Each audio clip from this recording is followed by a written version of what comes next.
Hey, let me start with something that might feel uncomfortably familiar. Have you ever noticed how different relationships can feel strangely the same? Different person, different story, but the same emotional ending. You tell yourself, why does this keep happening to me? Here's the thing. It might not be bad luck. It might be an echo. Psychologists call this the echo chamber effect in relationships. And once you see it, you can't unsee it. I want to walk you through this gently.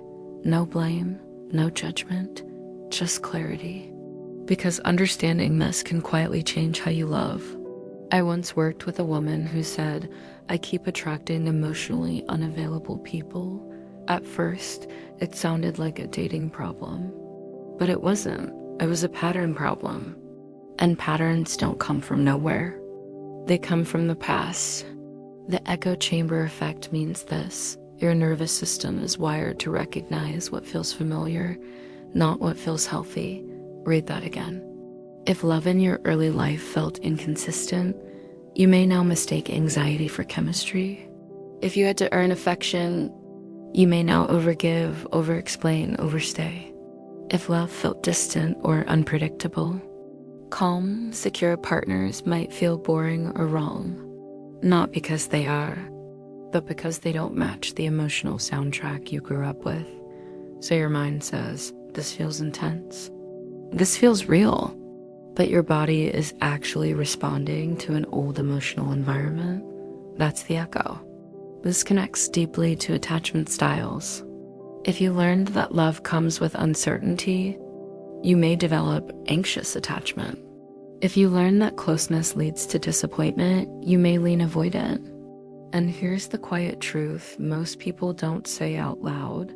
You're not choosing partners randomly.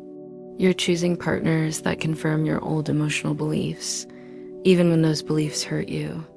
Especially when they hurt you, because the brain loves consistency, even painful consistency. So how do you break the echo? You don't start by changing who you date. You start by changing what you interpret as love. Here are 3 gentle shifts that matter. First, start noticing your emotional reactions, not just your thoughts. Ask yourself, when I feel attracted, do I feel calm or activated? Calm feels unfamiliar to many people. Activation feels exciting. But excitement isn't always connection. Second, pay attention to what feels boring.